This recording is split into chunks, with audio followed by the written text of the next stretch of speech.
Alors la semaine dernière, nous avons commencé à voir le PL. On a fait le YICTOL de manière générale, les préformantes, les postformantes, et ensuite on a regardé le cas particulier du PL. C'est important, comme je le disais, de distinguer les deux parce que les préformantes postformantes seront stables, quel que soit le schème que vous allez apprendre. Vous n'avez pas besoin d'être au PL pour savoir comment former le YICTOL. Alors je reprends l'exemple que j'avais donné la dernière fois. On part de la racine catale. Et donc vous allez la copier au singulier et au pluriel. Cette racine, elle ne bouge pas.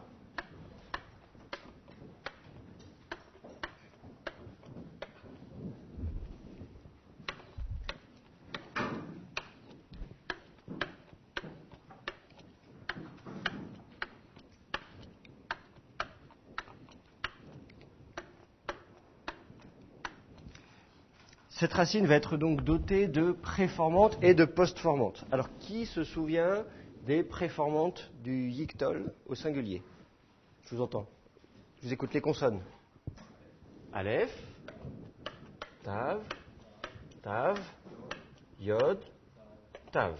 D'accord? Avec des petits dagesh légers dans le Tav. Le Tav est une bégade kéfat. S'il n'est pas précédé de voyelle, ici par défaut il n'y en a pas, donc on lui met un petit dagesh léger.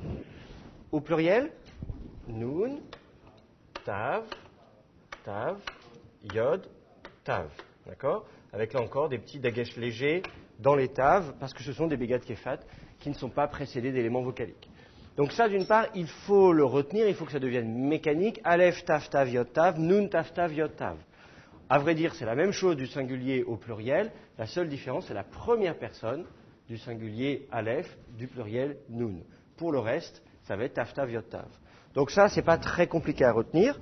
Voilà, il faut que ça devienne assez automatique. Alors, outre ces préformantes, on a aussi des postformantes. Alors, au singulier, qu'est-ce qu'on a comme postformante? On a un Yod, oui, enfin c'est un I surtout. On va lui mettre un Yod parce que voilà, on aime bien, mais c'est surtout la voyelle I. Et où est-ce qu'on va trouver ce I? Deuxième personne, féminin singulier. Voilà. Donc, retenez, postformante I.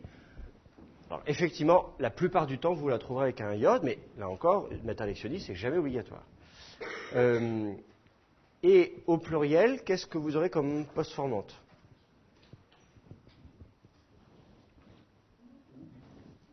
Où, ici? Non. Ah, non. Donc, retenez, pas de postformante à la première personne, non. Rien, et puis ensuite, ou, na, ou, na. Voilà. Donc, una, retenez bien, au pluriel, les postformantes, à l'exception de la première personne du pluriel qui n'a pas de postformante, toutes les autres formes ont des postformantes. Donc, una. Quand vous mettez votre na, pensez à mettre un petit schwa sous le lamed, parce que ça veut dire que le lamed n'a pas de voyelle. Or, une consonne en milieu de mot qui n'a pas de voyelle, on lui met un schwa. Quand il est en fin de mot, on l'exonère du schwa, mais quand il est en milieu de mot, on lui met un schwa. Alors, je vous avais également dit de quelle façon on allait, comment l'adjonction de ces postformantes allait éventuellement changer la vocalisation. En particulier, la question de la position d'accent et la question de la chute éventuelle de voyelle. On va envisager trois cas: postformante de type voyelle, postformante de type consonne, voyelle, postformante de type consonne, voyelle, consonne. Et qu'est-ce que j'avais dit? Que les postformantes de type voyelle... Alors, qu'est-ce qu'on avait dit? Elles prennent l'accent, oui. Alors, on va dire elle prend l'accent, on parle au singulier. Elle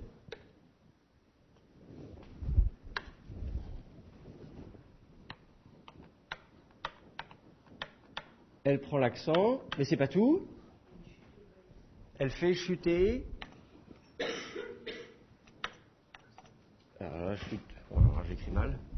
C'est le matin, hein. Alors, chuter. Qu'est-ce qu'on fait chuter? La voyelle précédente. Donc, la précédente. Autrement dit, il y a un phénomène de déplacement. J'ajoute une voyelle, mais par compensation, j'en enlève une. Comme ça, et le nombre de voyelles est stable. Donc, ce qui va se passer... Alors, quels sont les cas, ici, dans cette conjugaison-là, où vous avez une post formante de type voyelle? Le I et le OU. Donc, le I est une voyelle. Elle va faire chuter la voyelle qui précède. Je vais lui mettre un cheval. Et elle va prendre l'accent. Mais, bon, là, oui. Donc, partout ailleurs, j'aurais pu noter en bleu que l'accent par défaut sera ici. Je peux le noter partout comme ça. L'accent par défaut, il est là. Et donc, dans le cas donc du I, il va faire déplacer l'accent, on va prendre l'accent et va faire tomber la voyelle. Pareil pour le OU, va faire tomber la voyelle, déplacer l'accent. On tombe la voyelle, on déplace l'accent. Hop. Pardon, je me suis trompé là. Tac. Voilà. Donc, retenez bien, post formante de type voyelle, elle va prendre l'accent, elle fait tomber la voyelle précédente. Post formante de type consonne-voyelle, qu'est-ce qui se passe? Elle ne prend pas l'accent.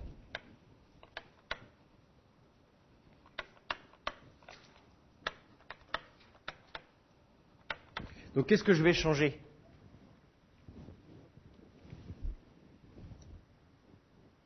Rien. Donc, concrètement, si vous ajoutez une post formante de type consonne-voyelle, vous allez garder la forme telle que vous la connaissiez, vous allez simplement ajouter votre post formant, donc na. J'ajoute na, mais je ne change rien d'autre. Donc, l'accent ne bouge pas, la vocalisation ne bouge pas.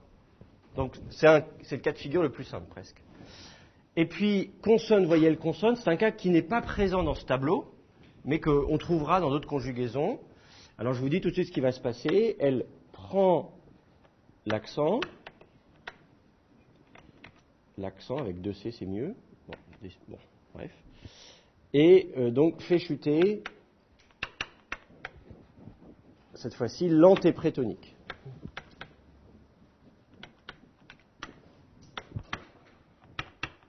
Alors, vous êtes habitué à faire chuter l'antéprétonique, c'est ce que vous avez déjà vu quand on a avec les adjectifs gadol, gdolim.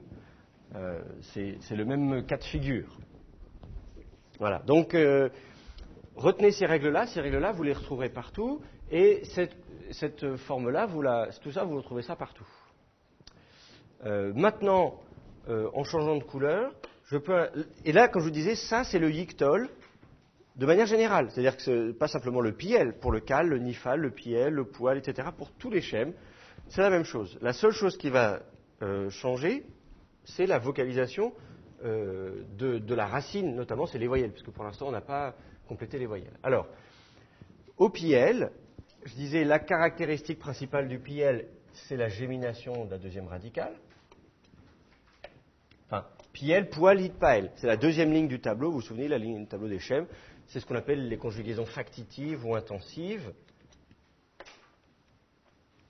Voilà. C'est gémination de la deuxième radicale.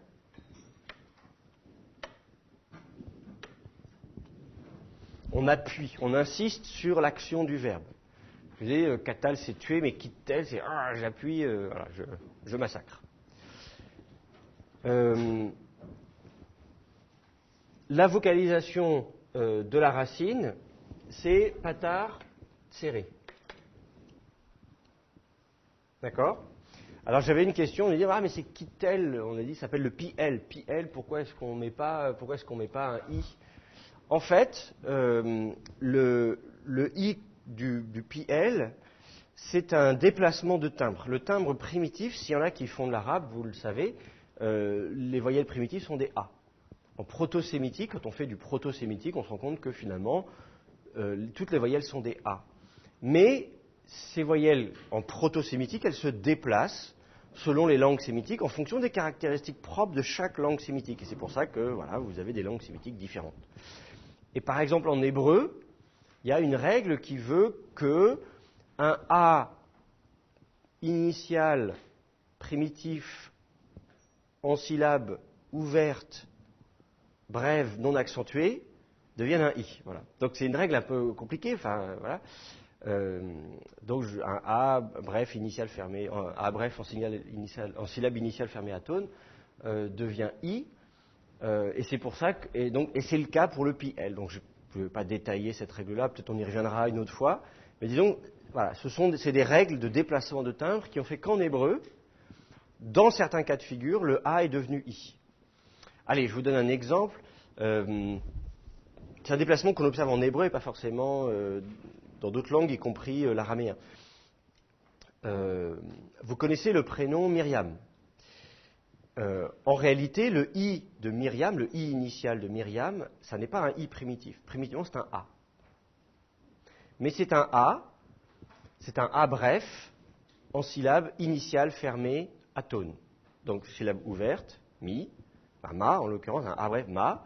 En plus, il est en syllabe fermée, j'ai dit syllabe ouverte, c'est brève, initiale, fermée, atone.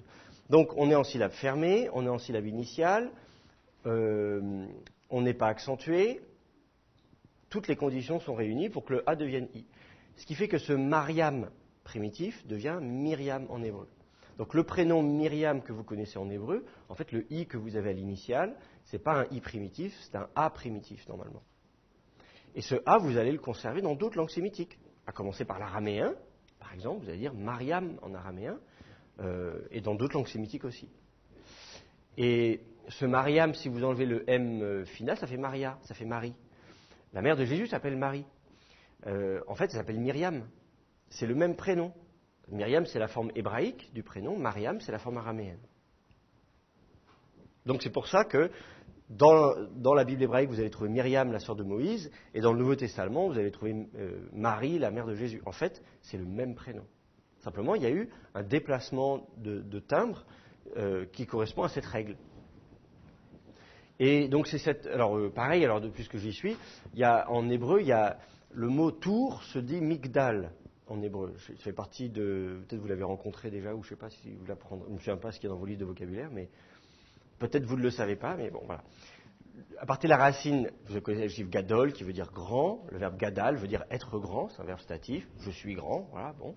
Eh bien, à partir de cette racine, on fait un nom, migdal, c'est-à-dire ce qui est grand. Ce qui est grand, c'est une tour. Donc, migdal, c'est la tour. Migdal Eiffel, c'est la tour Eiffel, par exemple. Bon, ça, c'est pas dans la Bible, hein, Migdal Eiffel. Mais vous pouvez chercher, hein, quelque part dans Ézéchiel, peut-être, dans une prophétie. Bon. À côté de Gog et Magog. Bref. Donc, Migdal en hébreu, c'est la tour. En fait, le I que vous avez dans Migdal, c'est pareil, c'est pas un I primitif, c'était un A primitif qui est passé au I en hébreu parce que vous êtes dans une syllabe brève initiale fermée atone. Et donc, le A est passé au I. Donc, de Magdal, vous êtes passé à Migdal. Mais le vrai terme primitif, c'est Magdal. Et donc, dans le Nouveau Testament, vous avez une Marie qui vient de Magdala. Alors, le A final, c'est l'état emphatique en araméen. C'est la tour. Comme le Ha devant en hébreu, Ha Migdol, Magdala. Voilà. Ça y est, vous savez l'araméen. C'est formidable. Donc, tout ça pour dire que Marie de Magdala, ce serait Myriam de Migdal si c'était de l'hébreu. Mais non, vous êtes en araméen. Donc, vous gardez les A. Enfin voilà. Donc après cette petite parenthèse qui permet d'illustrer ce déplacement de timbre, vous comprendrez pourquoi quand on dit le PL, le I initial du PL, en fait, ça n'est pas un I primitif, primitivement c'était un A. Ici, je ne suis pas à l'initiale, donc je n'ai pas besoin d'observer ce déplacement du A vers le I. Non, je garde mon A primitif. Donc, vous pouvez mettre des A partout. Je mets patard serré partout.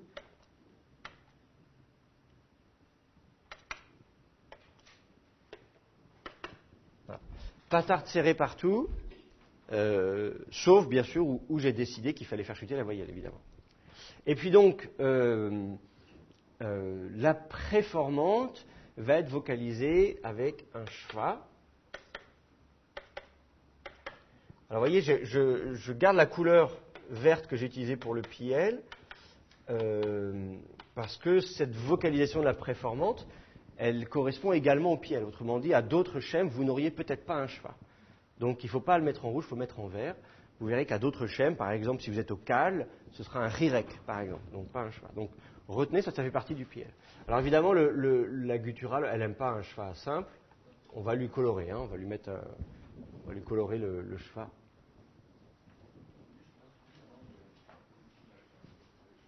J'entends pas, parle plus fort. Pourquoi il y a un dagèche dans le tav à l'initiale? Dans le tête? Ça fait partie du piel. Piel, poualit, pael, cette ligne du tableau, conjugaison factitive intensive, on a une gémination de la deuxième radicale. On en avait parlé quand on avait vu les schèmes verbaux. Là, ça fait partie du piel. Donc, au final, nous avons la forme suivante. Akatel, tekatel, tekatli, yekatel, tekatel, nekatel, tekatlou, tekatelna, yekatlou, tekatelna. Est-ce que vous avez des questions sur cette conjugaison? C'est bon pour vous? On l'avait vu la semaine dernière, je vous avais dit de regarder ça tranquillement chez vous, et surtout de l'apprendre. C'est-à-dire que c'est une chose de comprendre comment on parvient à ces formes-là.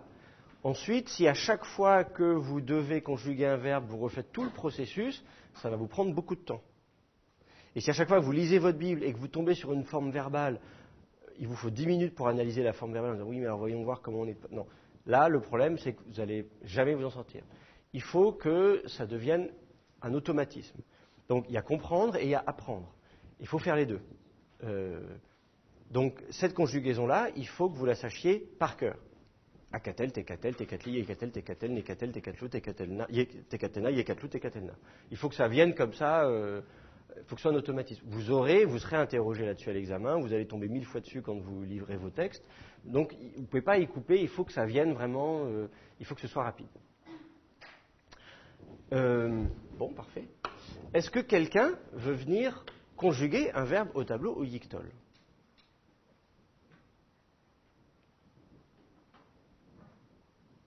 Non? Bah, allons. Courageux, une courageuse. Formidable. Alors, qu'est-ce que tu veux conjuguer comme verbe? Tu sais pas. Moi, j'aime bien la racine kof dalet shin. Connaissez cette racine? C'est la racine de la sainteté, c'est être saint. Donc, au pied, ça va faire sanctifier. Où tu veux.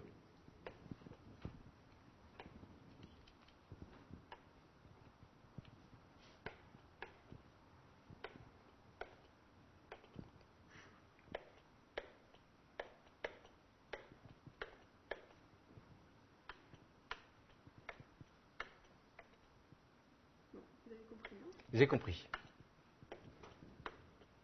C'est le matin, il faut que le feutre se réveille.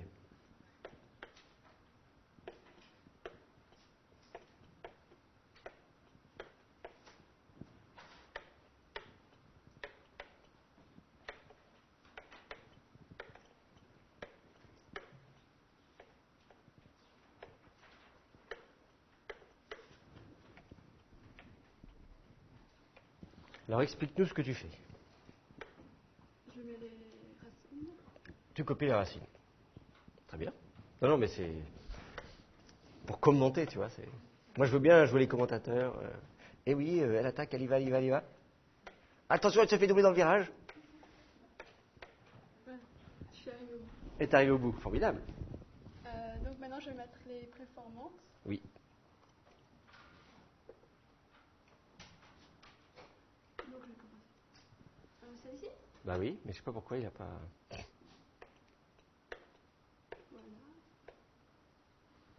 Alors, c'est quoi les préformantes? Donc on a Aleph, Ouais. Tav, Yod, Tav,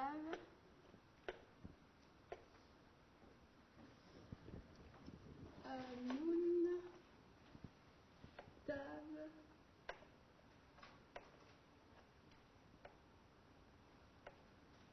ouais. Tav, Yod, Super. Donc, je vais mettre les Oui, pensez à mettre vos petits bagages légers. bagages légers. À mon avis, il vaut mieux le faire tout de suite. Comme ça, sinon vous risquez d'oublier après. En faites comme vous voulez, mais je pense que ce qui est fait n'est plus à faire, comme disait ma grand-mère.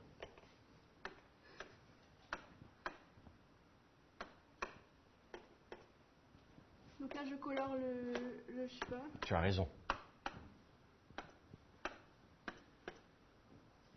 Et maintenant, je vais passer je vais terminer par les post-formances déjà. Oui.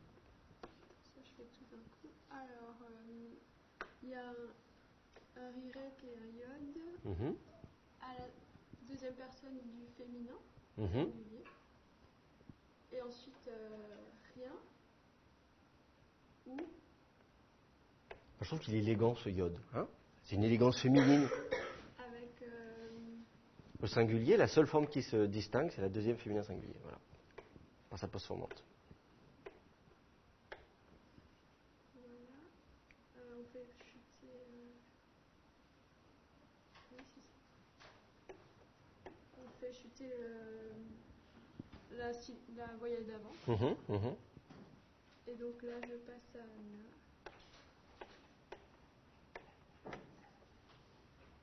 Oui.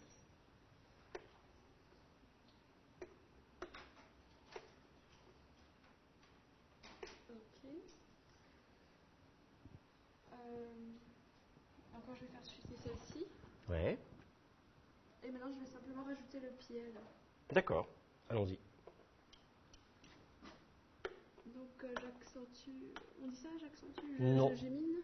Voilà. Ça, on peut faire. Redoubler ou géminer. Je redouble le direct. Et maintenant, je vais simplement mettre ça.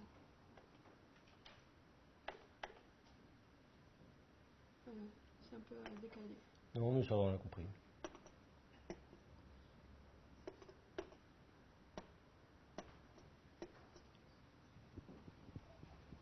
Voilà.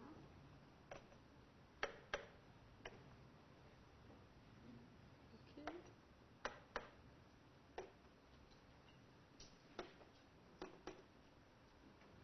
Est-ce que j'ai rien décalé?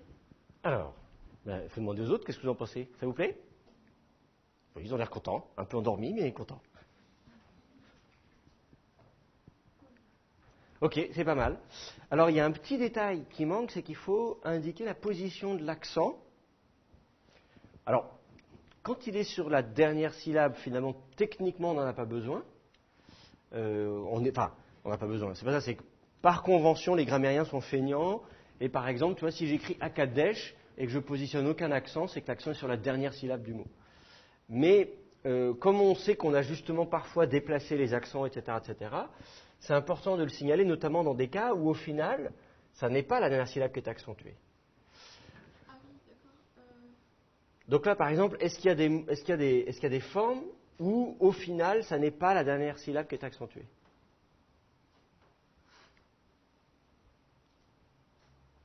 Je sais plus si c'est celle-ci alors. Ouais, par exemple, ici, quand tu ajoutes ton A ne va pas prendre l'accent. L'accent va rester là. Tu vois? L'accent va rester ici. Sur la deuxième.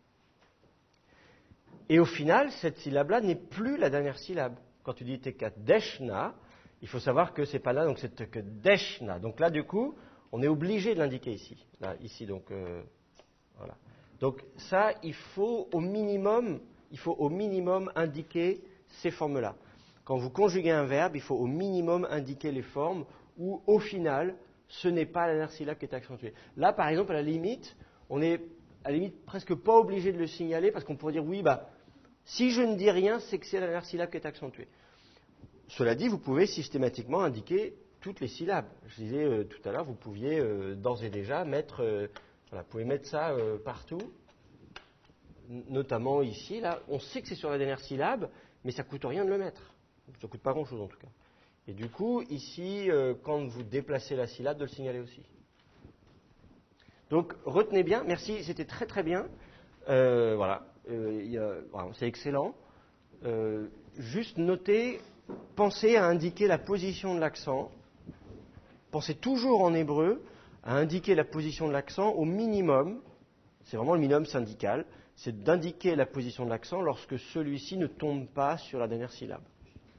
Donc, à Kadesh, vous n'êtes pas obligé d'indiquer l'accent parce qu'il tombe sur la dernière syllabe, mais Tekadeshna, il faut penser à indiquer la position de l'accent parce qu'il n'est pas sur la dernière syllabe. Alors d'un côté, on a envie de dire, oui, mais il n'a pas bougé l'accent quand j'ai ajouté ma post-formante. Oui, d'accord, il n'a pas bougé, mais il n'empêche qu'au final, j'ai quand même ajouté une post-formante et du coup, la post-formante n'a pas l'accent.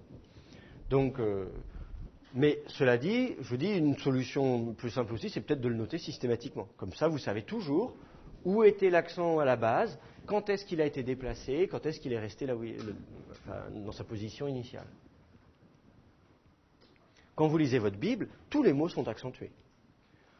Donc, si nous ne faisons pas l'effort d'indiquer l'accent sur chaque mot, c'est parce qu'on est feignant en fait. C'est pas parce qu'on a raison. Enfin, je veux dire, c'est pas une règle de grammaire de l'hébreu. C'est plutôt une convention moderne des grammairiens du syndicat des grammairiens feignants. Mais donc voilà, pensez. Donc, mais je vous dis, le minimum syndical, c'est d'indiquer la position de l'accent lorsqu'il n'est pas sur la dernière syllabe. Est-ce que c'est bon? Tout le monde a compris le principe? Bon, parfait. Oui, une question. Et alors, il ne faudra pas obligatoirement marquer les accents qui auront changé la position. Alors, je pense au deuxième féminin singulier et les autres. C'est pas obligatoire de mettre là. Voilà, c'est vraiment pratique pour savoir qui était le début. Oui, c'est ça, voilà. C'est concrètement. On ne vous demande pas de noter l'accent ici, tekadshi, parce qu'on estime que si on ne précise pas où est l'accent, il est sur la dernière syllabe. La dernière syllabe, c'est i, donc si on ne précise pas, il est là. Moi, je trouve que c'est bien de l'indiquer parce que ça veut dire qu'on a compris que l'accent a bougé. On sait que l'accent a bougé, qu'il n'était pas là au départ et qu'il a été déplacé, mais au final, on ne vous comptera pas des points si vous ne mettez pas l'accent ici. Et quand on écrit, vous voyez, quand je fais des phrases au tableau, tout ça, je note pas l'accent quand il est sur la dernière syllabe. Donc, si je vous écris une phrase en hébreu et que j'ai tekadshi dedans, je ne marquerai pas l'accent ici. Là, je le marque parce que je fais la conjugaison. Mais quand j'écris des phrases, quand on fait du thème, en général, on ne va pas noter l'accent s'il est sur la dernière voyelle. On va dire, ça, c'est par défaut. Voilà. Et on le notera, par exemple, ici. Alors ça peut paraître incohérent, puisqu'en fait ici l'accent c'est juste qu'il n'a pas bougé, alors qu'ici au contraire l'accent a bougé, mais la convention c'est qu'on le note surtout quand l'accent n'a pas bougé, quand l'accent n'est pas sur la dernière syllabe. Donc ici effectivement si vous écrivez tekadshi sans indiquer l'accent, c'est pas grave, on estime que vous avez compris que l'accent a été déplacé. Voilà. Oui.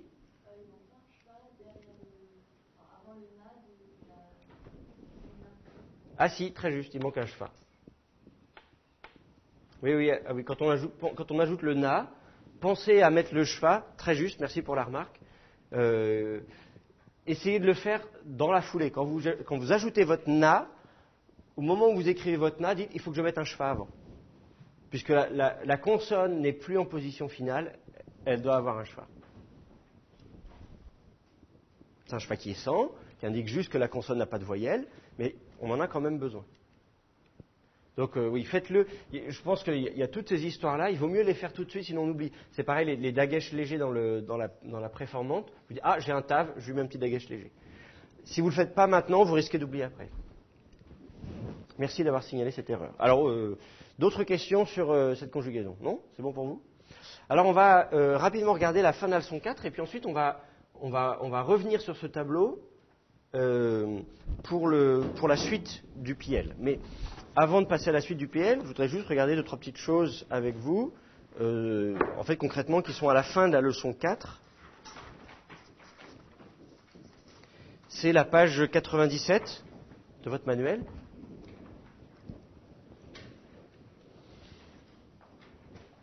Page 97, on vous parle de l'ordre des mots dans la phrase. C'est ce qu'on appelle la syntaxe. La syntaxe, c'est la partie de la grammaire qui s'intéresse à l'ordre des mots les uns par rapport aux autres. Je n'ai pas un seul mot, mais j'en ai plusieurs, et dans quel ordre je les mets. Et quel sens ça a, évidemment.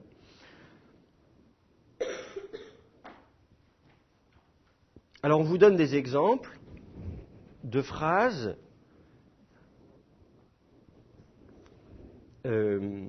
qui comportent ou non un sujet en dehors du verbe. Premier exemple, Yimlor, il régnera. Le sujet est inclus dans la forme verbale. Comme vous voyez, le verbe a une préformante, en l'occurrence c'est un yod.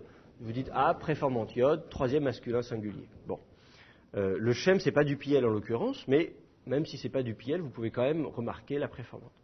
Et comme la préformante c'est un pronom personnel en fait, vous avez déjà le sujet dans le verbe. Donc dans votre forme verbale, vous avez déjà le sujet. Donc en un seul mot, vous avez déjà sujet plus verbe. C'est déjà une phrase. Maintenant, on ne vous dit pas qui c'est. Il régnera, mais de qui parle-t-on? Alors évidemment, vous pouvez préciser le sujet à côté du verbe. Exemple 2, Shaoul Yimlor. Donc Shaoul, c'est Saül. Saül régnera. Pas juste il régnera, mais Shaoul, c'est Saül qui régnera. À ce moment-là, vous avez donc deux mots différents. Et la question, c'est ce sujet-là, est-ce qu'il est avant le verbe ou après? En français, on va commencer par le sujet, ensuite on va dire le verbe. Saül régnera. En fait, en hébreu, l'ordre des mots n'est pas toujours celui-ci. Vous n'avez pas toujours sujet puis verbe. En fait, vous avez souvent verbe puis sujet. C'est le paragraphe d'en dessous. On vous dit, vous avez la phrase 1, vayomer, c'est puis il dit.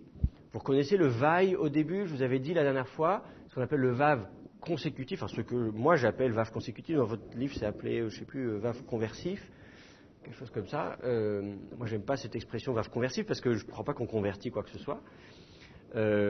Mais en tout cas c'est ce qu'on appelle le vayiktol, c'est le vav consécutif devant le yiktol. En fait, c'est une façon d'indiquer une succession logique ou chronologique dans le passé. Donc, quand vous avez vaille quelque chose, vous savez que vous êtes dans une succession logique ou chronologique dans le passé. Donc, vous pouvez traduire par alors. Alors, et puis un verbe au passé.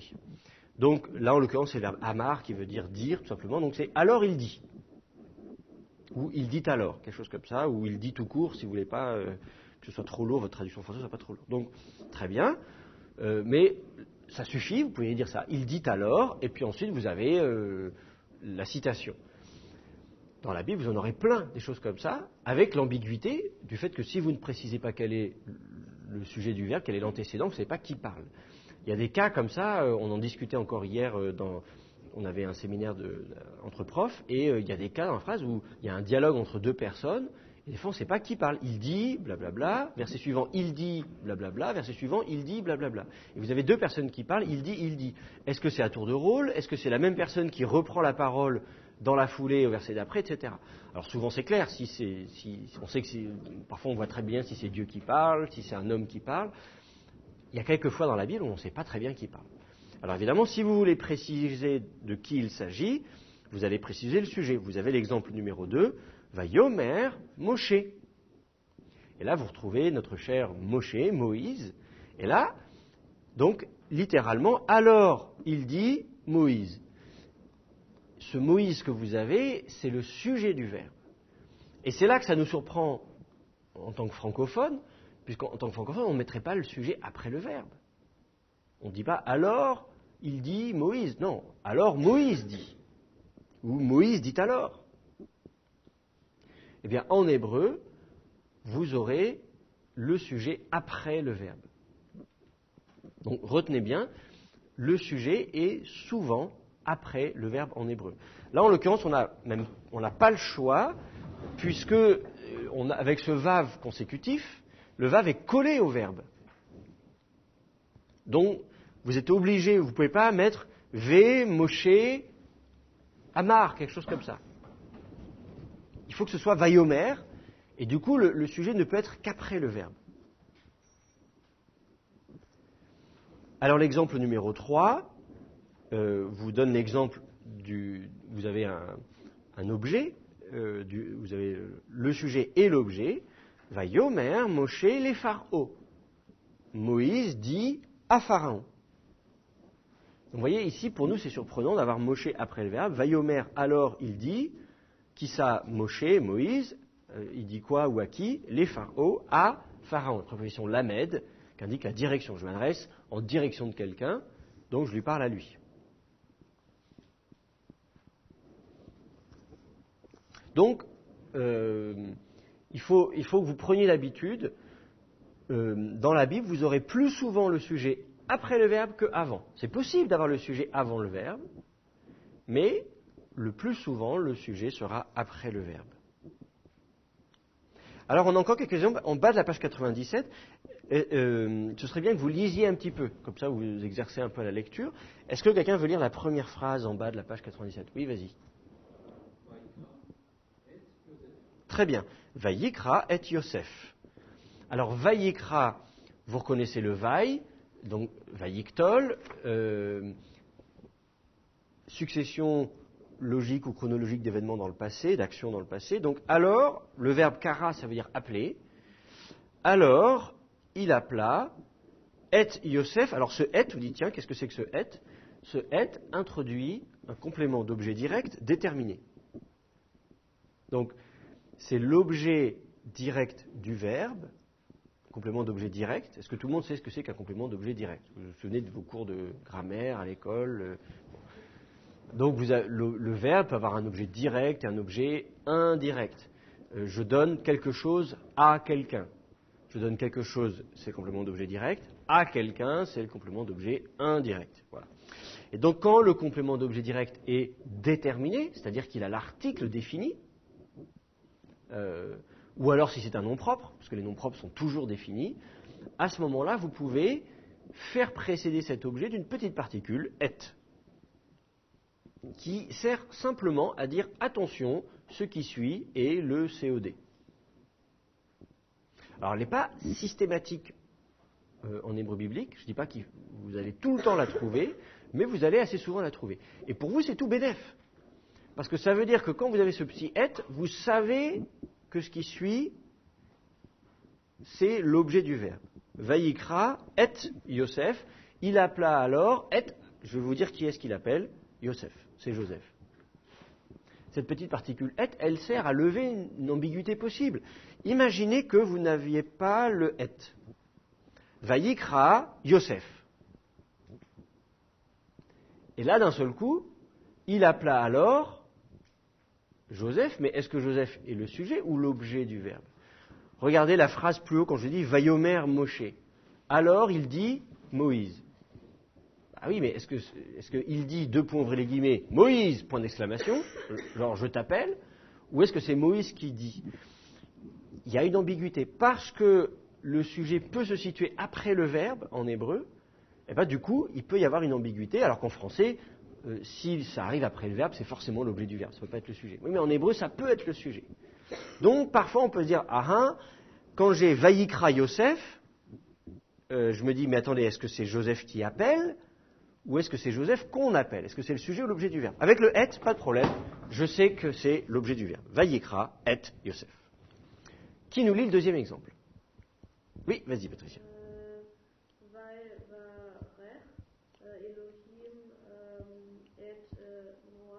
Très bien. Vayevarer Elohim et Noach. Alors, Vayevarer, vous connaissez le va devant, c'est du Vayiktol. La racine, vous avez le yod qui est la préformante, troisième masculin singulier, très bien.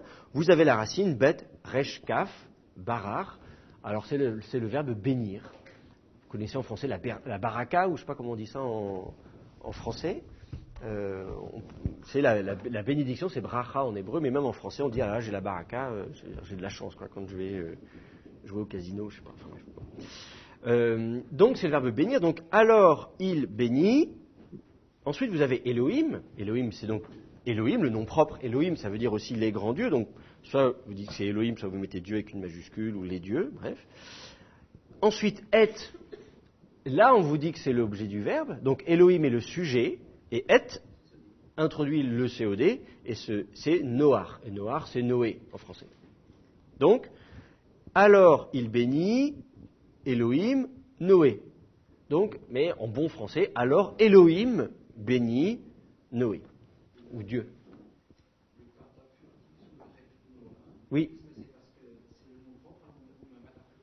C'est pas parce que c'est un nom propre spécialement. Pourquoi on n'a pas tar furtif sous le chet ? c'est parce que la voyelle qui précède est une voyelle fermée. Vous avez un O. Et donc, vous vous souvenez des voyelles, je vous dis, il y a les voyelles fermées, comme le I et le OU primitif. Et puis ensuite, on peut ouvrir la bouche pour aller vers le A. Bon. Ben là, quand vous avez une voyelle fermée, et que vous voulez la faire suivre par une gutturale, vous avez donc la mâchoire qui est fermée, I, OU, etc. Et ensuite, vous allez devoir articuler un het qui est tout au fond de la gorge. Alors, si je veux faire O, vous êtes obligé de passer par un petit A, mais à peine, on entend à peine. Je suis obligé de faire O, essayer de faire O, et puis ensuite, sans faire une autre voyelle entre deux, c'est pas possible. O, bah non, je suis désolé, au moment où vous ouvrez la bouche, soit vous arrêtez de faire une voyelle, vous coupez le son, mais si vous continuez à faire le son, forcément vous allez passer par un petit A. Et tout simplement parce que vous ouvrez la bouche. Et donc c'est ce à quoi correspond le petit patar furtif. Alors à la limite, les massorettes auraient pu ne pas le signaler, et en disant débrouillez-vous, prononcez no, vous verrez bien que vous faites un A sans qu'on vous le dise. Donc sans qu'on nous le dise, on fait de toute façon un petit A, mais les massorettes sont très scrupuleux, donc ils vous précisent que oui, il y a bien un petit A qu'on prononce entre les deux. En hébreu moderne, cela dit, on ne le prononce pas comme un petit A furtif, on le prononce comme un vrai A, comme si vous aviez deux voyelles, on dit Noach. Voilà, c'est comme ça en hébreu moderne, Noach. Et puis le chet en hébreu moderne est dur, et c'est pas Noach, comme ça c'est Noach. On le fait en hébreu moderne, on le prononce très dur. Donc Noach. Vayevarech Elohim et Noach. Donc ici Elohim est le sujet, Noach est l'objet. Dieu bénit alors Noé. Oui. Pourquoi n'y a-t-il pas de dagesh dans le yod qui suit le vav? Ah, très bonne question. Normalement, effectivement, quand on a du vayiktol, c'est une excellente question.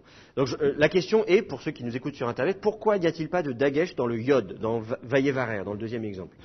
Alors en fait, effectivement, normalement, on a dit la semaine dernière que le vayiktol, c'est, au lieu de vocaliser la conjonction vav par un simple shfa, on lui met patar plus dagesh dans la consonne qui suit. Je rappelle ça à toutes fins utiles. Donc vous avez le shfa simple, ça c'est la conjonction de coordination, simple. Mais si c'est un vav consécutif, derrière un yiktol, eh bien, votre vav, vous allez vocaliser patar plus dagesh dans la préformante. La préformante, c'est Aleph taftav yod tav, nun taftav yod tav.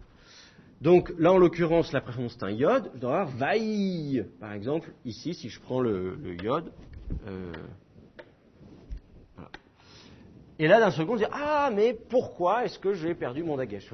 Est-ce que c'est une faute typographique dans le manuel? Il y en a, ça pourrait, mais non. Là, en l'occurrence, ce qui se passe, c'est que ce même yod est vocalisé par un shfa. Parce que c'est un piel. Et qu'on a vu qu'au piel, la préformante est vocalisée par un shfa. Et alors, ce qui se passe, c'est que donc, vocalisé par un shfa, ça veut dire qu'il n'y a pas de voyelle. Il y avait une voyelle, elle est tombée, on se dépêche. Donc, grosso modo, on vous dit, ne perdez pas de temps avec la préformante, dépêchez-vous de passer à ce qui suit. Circuler, il n'y a rien à voir. C'est ça que vous dit le shfa.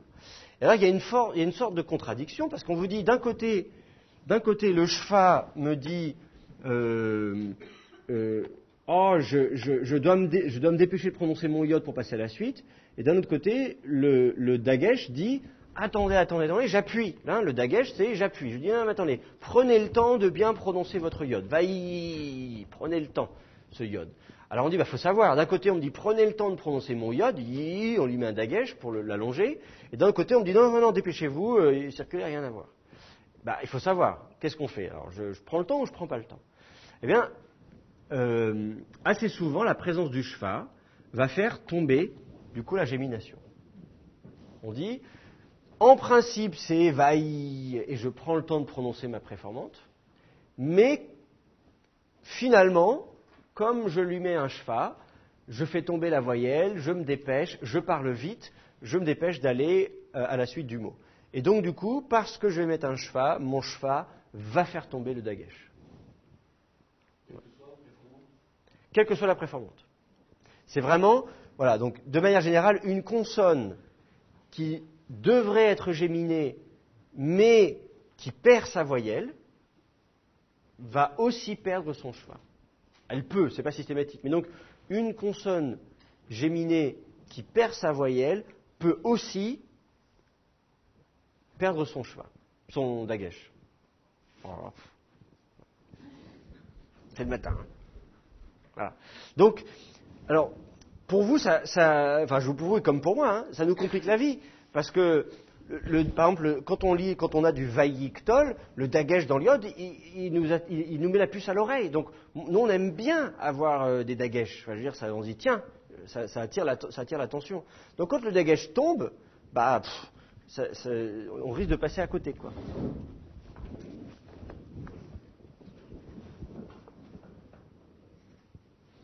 Alors, cette forme Vayevarer, c'est comme Vayekadesh, en fait, hein, que vous avez ici. C'est comme Vayekadesh que vous avez ici, sauf qu'effectivement, il y a tout un tas de phénomènes qui se sont produits. Je vais essayer de recopier. C'est Vayevarer, c'est ça?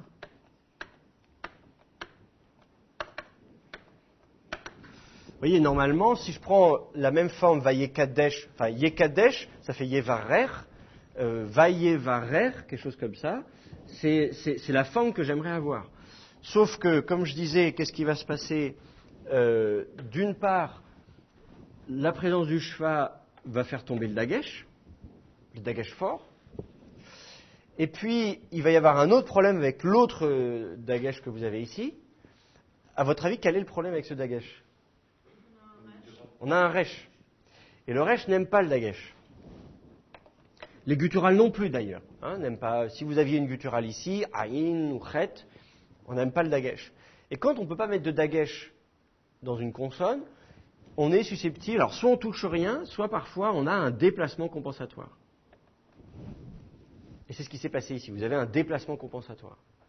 Au lieu de mettre un patar, vous mettez un kametz. Et puis du coup, comme les gutturales aiment bien le son A, on va aussi avoir tendance à déplacer la voyelle, donc vous allez avoir un ségol ou d'un tiré. Donc au final, vous avez Vayevarer, c'est la forme que vous avez ici dans votre manuel. Mais donc elle a subi des modifications par rapport à la forme théorique, Vayekadesh, mais en même temps, il y a suffisamment d'éléments probants, notamment la préformante. Si vous regardez quand même, il y a quand même des éléments assez clairs. La préformante vocalisée Shva, la première radicale vocalisée A, la deuxième radicale vocalisée E. Alors d'accord, le A c'est un kamet, c'est pas un patar, le E c'est un ségol et pas un tséré, mais quand vous avez ces éléments-là, c'est quand même suffisant pour distinguer le piel des autres schèmes. Il y en a 7 hein, dans le tableau que j'ai distribué, vous avez 7 schèmes, kal, nifal, piel, poal, itpal, iphilofal. Et ben vous verrez que sur les 7, vous dites, mais auquel des 7 ai-je affaire? Eh bien, vous pouvez voir que ces 3 éléments-là, même si ce n'est pas exactement ce à quoi vous vous attendiez, eh bien, c'est quand même déjà pas mal pour observer que c'est déjà du piel. Donc, Vayevarer, vous pouvez malgré tout dire que c'est du piel. Ça veut dire bénir. Donc, alors, Dieu bénit Noé. Voyez ici l'importance du et, enfin le côté pratique du et, qui va dire attention, ça c'est le sujet, Elohim c'est le sujet, Noach c'est l'objet. C'est pas Noé qui bénit Dieu, c'est Dieu qui bénit Noé. Troisième exemple, qui nous lit le troisième exemple? Ouais, vas-y.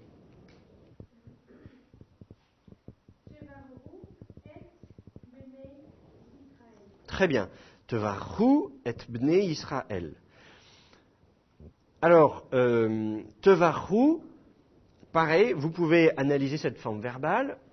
Au milieu, vous avez la racine, Bet Resh Kaf, et puis, donc je vais l'écrire au tableau.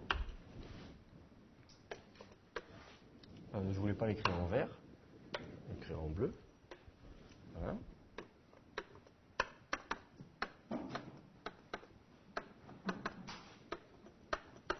Vous voyez, quand vous tombez sur une forme verbale comme ça, Tvarhu, qu'est-ce qu'il faut faire? Il faut repérer la racine, les préformantes, les postformantes. Alors, qu'est-ce que vous avez comme préformante et postformante ici? Préformante Tav, d'accord. Postformante ou? Alors, cette combinaison préformante-postformante, ça vous dit à quelle personne vous avez affaire? Deuxième personne du pluriel, ça ne suffit pas. Deuxième personne masculin pluriel. Deuxième personne masculin pluriel. Tav ou. voyez, c'est une combinaison unique. Tout le monde est d'accord? Vous repérez bien, d'accord? Donc, vous dites, parfait, j'ai donc affaire à du yiktol, deuxième masculin pluriel. Yiktol, deuxième masculin pluriel. Maintenant, à quel shem vous avez affaire? Est-ce que c'est Kal, Nifal, Piel, Poal, Ipael, Iphilofal? En principe, vous connaissez les 7. Pour l'instant, vous n'en connaissez qu'un seul, mais il se trouve que ça colle bien, puisque la préformante est vocalisée avec un shfa, ici.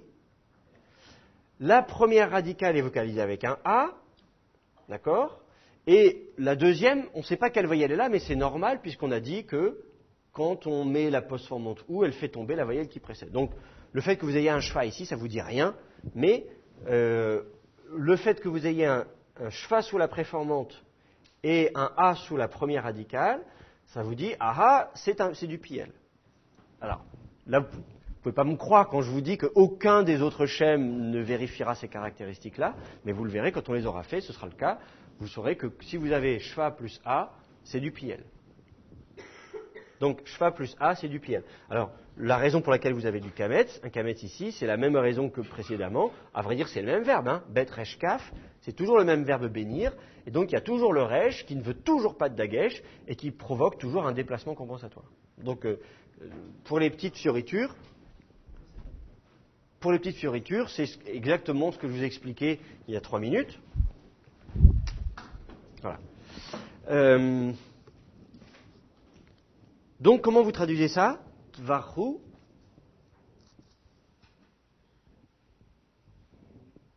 Vous bénirez ou vous bénissez tout simplement. Hein. Le yiktol, c'est la conjugaison de base. Si je veux dire vous bénissez, je dis tvarhu. Voilà. Alors après ça peut être du pluriel, ça peut être du futur, ça peut être du passé, voilà. Si j'avais notamment un vav consécutif, si cette action de bénir s'inscrivait dans le passé à la suite d'une autre action, j'aurais pu mettre vat varhu, etc., etc. Mais bon, là en l'occurrence, j'explique simplement que voilà, vous bénissez, mais je peux le traduire effectivement au pluriel si on veut. Au futur, voilà, décidément. Donc, vous bénissez ou vous bénirez, et ensuite, on introduit l'objet du verbe, et on vous dit voilà ce qu'on va bénir ou qui on va bénir, et c'est Bnei Israël, les fils d'Israël. Alors du coup, le sujet ici, il n'est pas exprimé. Hein. Vous bénirez les fils d'Israël, vous, c'est à qui on parle, on ne sait pas, on n'a pas le contexte. Peut-être que c'est Dieu qui parle à Aaron et aux prêtres, par exemple. Hein. Vous, les prêtres, vous bénirez les filles d'Israël, par exemple. J'en sais rien. Hein. Peut-être qu'il parle aux anges, j'en sais rien. Bref, oui.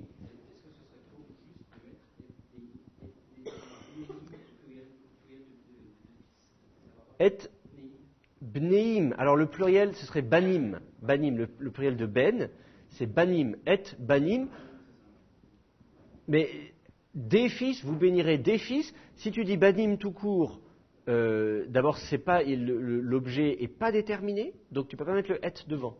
Et, tu peux le mettre que si l'objet est déterminé. Donc et habanim. Vous bénirez les fils. Mais là, en l'occurrence, si tu veux un état construit, c'est le tsériyot qu'il faut mettre. Et bné, c'est l'état construit.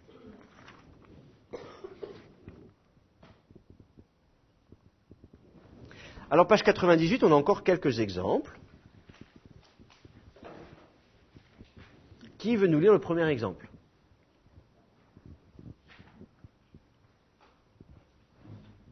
Quelqu'un? Un courageux, une courageuse? Oui, vas-y, Michel. Très bien. Alors, t'as dit haham. Alors, le aïn, il ne faut pas le prononcer comme un he. C'est pas haham. Comment il faut prononcer ça? Pardon? Ham. Non, c'est pas ham. C'est am. Am. Vas-y, dis-le. Non, je t'entends souffler. Il ne faut pas souffler. Le aïn, il ne faut pas souffler. Non, tu souffles. Tu fais am, comme ça. Ne souffle pas. Am. Am. Tu peux pas faire ça? Voilà. Donc, ha-am. Vas-y. Non. Ha-am. Ah, tu souffles de nouveau. Hein. Vous voyez, le he, il faut souffler le deuxième nom. Ha-am.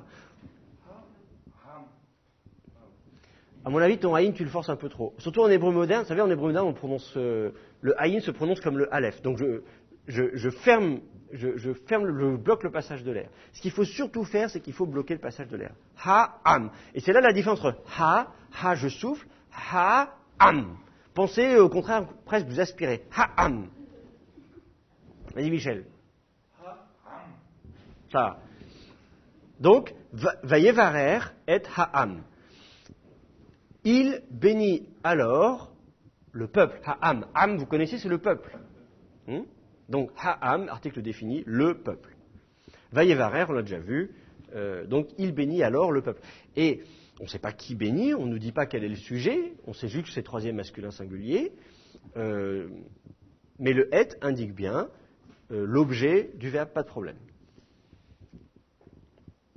Alors, deuxième exemple facile, Vayevachu et Hameler, c'est exactement la même chose. Ils bénirent alors Kissa Hameler, le roi. Bon, voilà.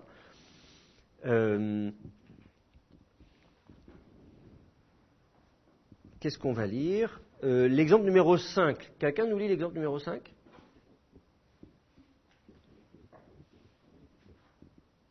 Vas-y, Lauriane.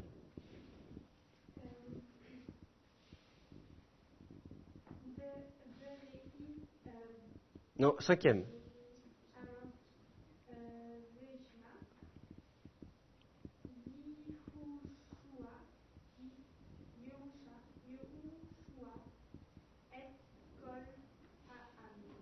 Très bien. Vayishma Yehoshua et kol ha'am. Donc Vayishma, vous reconnaissez va, le va devant qui est du Vayiktol. Le yod, c'est la troisième masculin singulier. Il n'y a pas de ou au pluriel. Si j'avais Vayishme ou, vous pourriez regarder combinaison yod plus ou, vous saurez que c'est troisième personne du pluriel. Mais j'ai yod plus rien, donc c'est troisième personne masculin singulier. La racine, c'est shin mem aïn, shama, c'est le verbe écouter ou entendre. Donc, il entendit alors, parce que vous avez le vayiktol, il entendit alors Yehoshua. Yehoshua, c'est Josué. D'accord? Il entendit alors Josué. Alors, est-ce que Josué est l'objet du verbe ou le sujet du verbe? Est-ce que c'est quelqu'un qui entend Josué ou est-ce que c'est Josué qui lui-même entend? Puisque, comme je dis, souvent le sujet est après le verbe. Mais ça tombe bien, vous avez et ensuite. Et, c'est l'objet du verbe. Donc, j'ai bien la confirmation que Josué est bien le sujet du verbe. Josué entendit alors, et vous dit ce qui suit est l'objet du verbe. Quel est l'objet du verbe? Kol ha'am. Kol avec un kof, c'est la voix. Attention, souvent les étudiants font l'erreur avec kol avec un kaf, qui est la totalité. Kol ha'am avec un kaf, c'est tout le peuple, la totalité du peuple. Donc, c'est pas qu'il entend tout le peuple, c'est qu'il entend la voix du peuple. D'accord? Bon voilà, donc vous pouvez continuer à lire ces exemples-là tranquillement chez vous. Également, la quatrième partie, la quatrième leçon, là sur la Bible hébraïque, Canon et Massora, c'est un petit point théorique, vous pouvez lire ça tout seul, vous n'avez pas de problème. On va faire une pause, et après la pause, on attaque la leçon 5.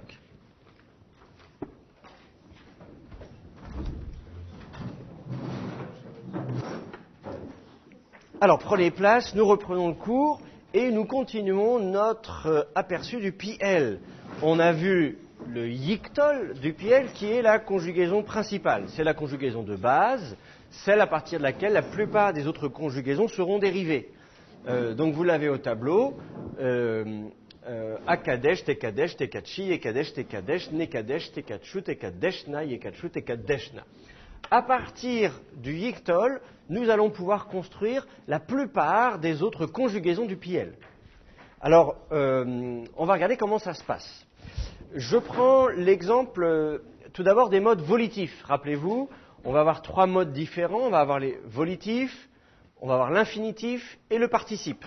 D'accord? Ce sont les 3 autres modes qui vont être dérivés du yiktol. Et puis on verra en dernier le katal. Je vous ai dit, le katal arrive après coup comme conjugaison secondaire. On en aura besoin aussi, donc on l'étudiera. Mais à partir du yectol, vous allez pouvoir construire les modes volitifs, l'infinitif et le participe. Alors les modes volitifs, ce sont les modes qui expriment la volonté, volitive, volonté. Donc j'exprime une volonté. Cette volonté peut être une volonté faible ou forte. Volonté faible, j'aspire à, je souhaite que, ce serait formidable si, je désire que. C'est une volonté assez faible. Une volonté forte, j'insiste, j'exige. Voilà, donc là, je vous ordonne. Bon, là, ça devient beaucoup plus fort. En fait, vous allez pouvoir exprimer toute cette panoplie d'expression de la volonté. Alors, à la première personne, concrètement, vous n'allez pas changer grand-chose, ou bien vous allez garder la forme que vous avez ici, Akadesh, tout simplement, ou alors vous allez ajouter, alors qu'est-ce que je vais prendre comme couleur ? Du vert. Ou bien vous allez ajouter un A à la fin, une postformante A.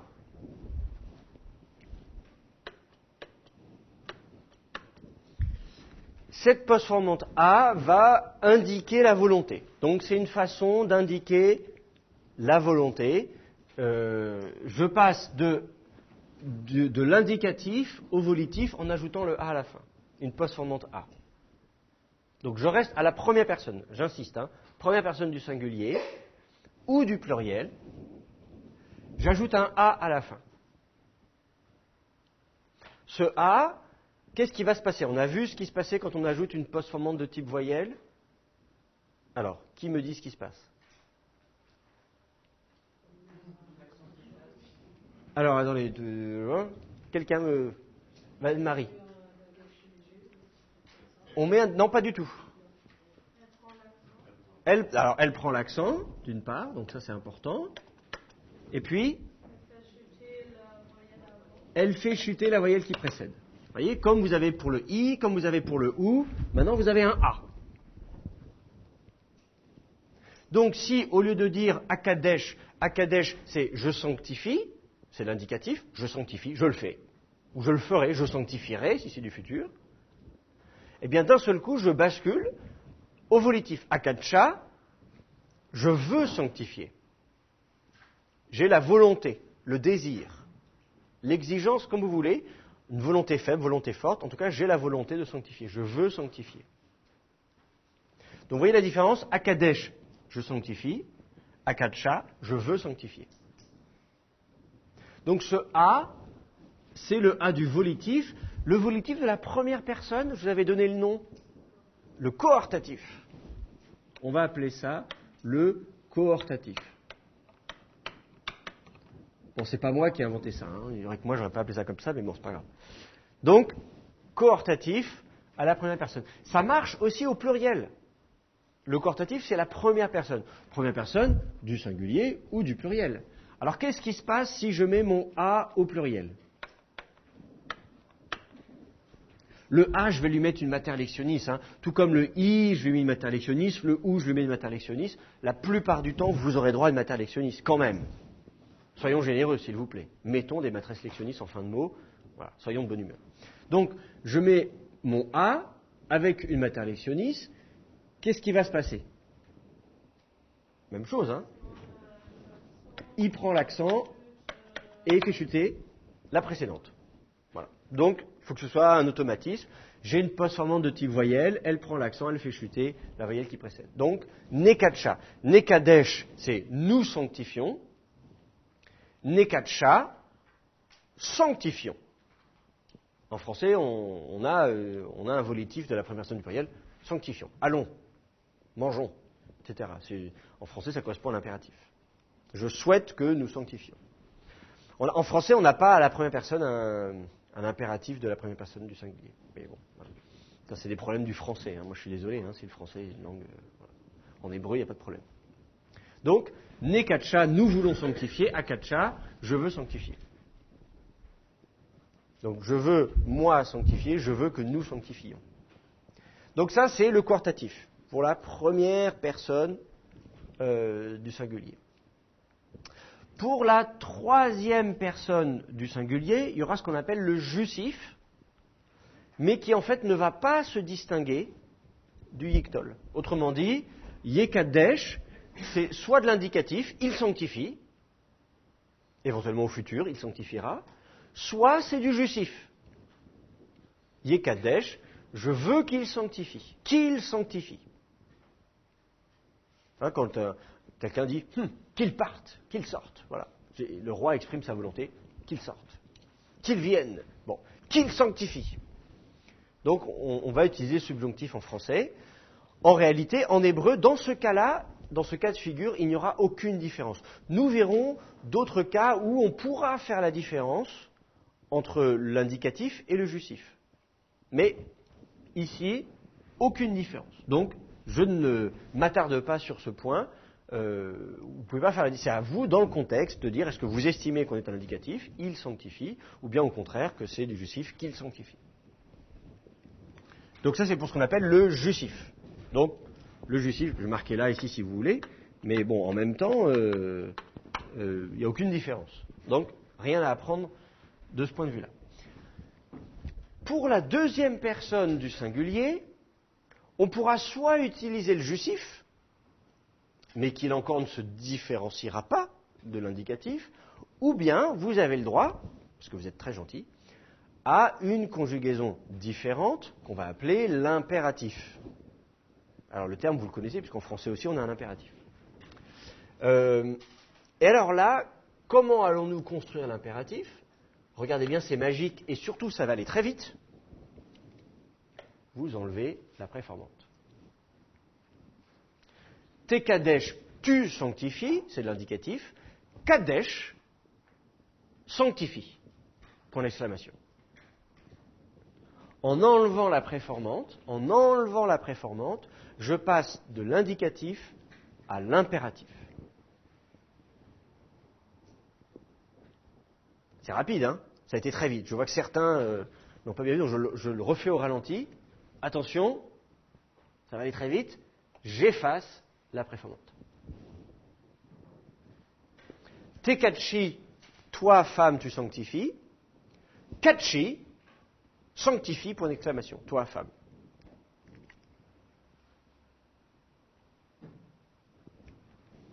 Alors, je vais effacer tout ça là. Hop. Donc ça, c'est ce qu'on appelle l'impératif. Donc, ce qu'on appelle l'impératif en hébreu, c'est la deuxième personne.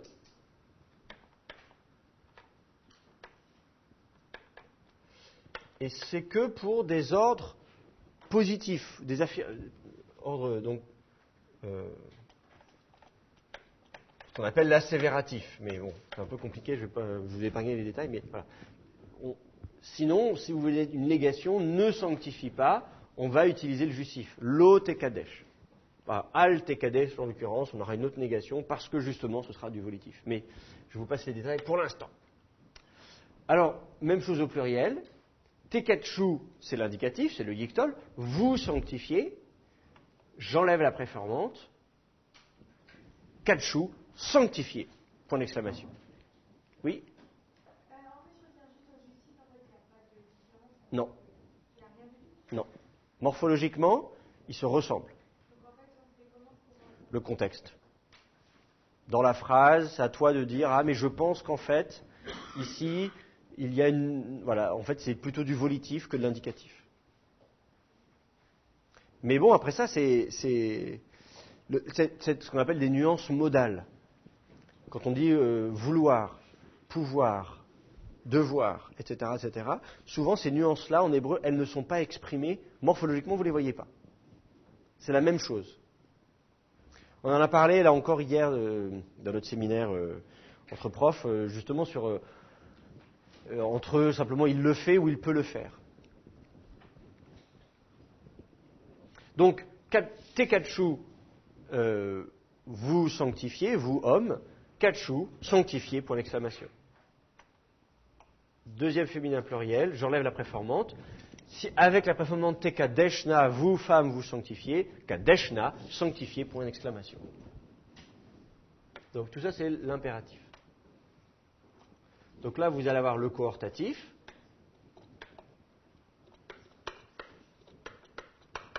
Là, vous allez avoir l'impératif. que pour des ordres positifs, pas des ordres négatifs. Et puis, sinon, vous aurez le justif. Mais le justif, en fait, vous pouvez le trouver, c'est surtout à la troisième personne, mais vous pouvez aussi le trouver à d'autres personnes. Hein. Mais de toute façon, le justif, il ne se distingue pas. Dans ce cas-là, on verra d'autres cas où on pourra faire la différence. Mais là, en l'occurrence, avec un verbe fort au PL, vous n'avez aucune différence morphologique.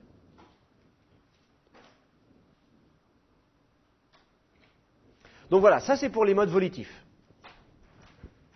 J'exprime la volonté à la première personne, à la deuxième personne, à la troisième personne. Je peux toujours exprimer la volonté. En français, on va utiliser le subjonctif, l'impératif ou le verbe vouloir, un auxiliaire vouloir, je veux, etc. Je veux sanctifier, parce que je sanctifie, on peut redire aussi que je sanctifie pour l'exclamation. Bon, je ne sais pas, mais c'est pas très élégant en français peut-être, je sais pas. Enfin, faites comme vous voulez. Mais donc l'équivalence en français, après ça c'est des problèmes de français, hein, mais en hébreu, dans tous les cas on exprime la volonté. Et j'insiste bien sur le fait qu'on exprime une volonté qui peut être plus ou moins ferme, plus ou moins forte. En français, l'impératif, c'est quand même un peu l'idée de donner un ordre. Hein. Mange, sors, viens. En hébreu, l'impératif, ce qu'on appelle l'impératif, donc ce mode volitif de la deuxième personne, peut être beaucoup plus nuancé.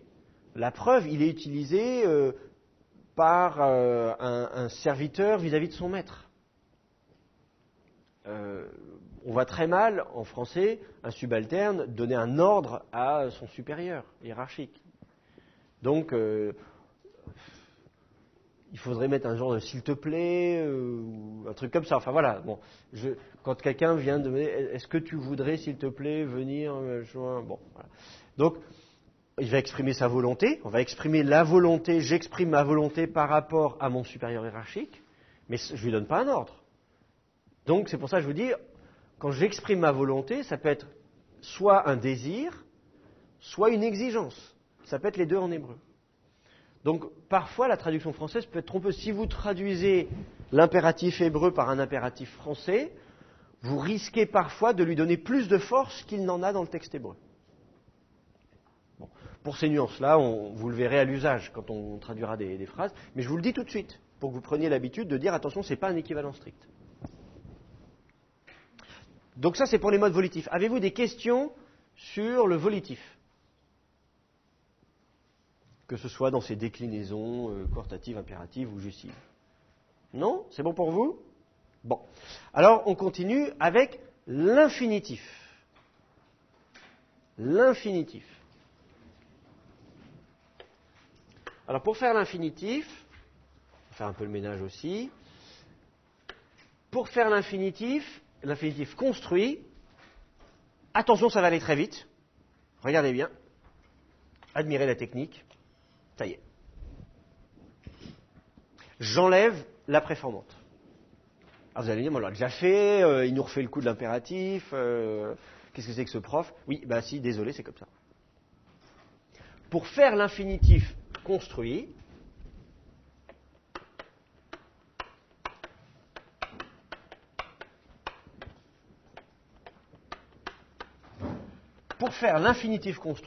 vous partez du yectol et vous enlevez la préformante. Donc, de Yekadesh, il sanctifie, vous faites Kadesh, sanctifié. Une question, une remarque ? Non, c'est l'infinitif. Comme le verbe manger en français, manger. Oui, de toute façon, il n'y a plus de... Si tu prends Kadesh, tu n'as plus ni préformante ni postformante. Donc justement, Kadesh, c'est une forme dans laquelle il n'y a pas de personne qui est indiquée en tant que telle. Ça n'indique pas que... Donc voilà, c'est tout. Donc, Kadesh, sanctifié. C'est l'infinitif comme en français, sanctifié.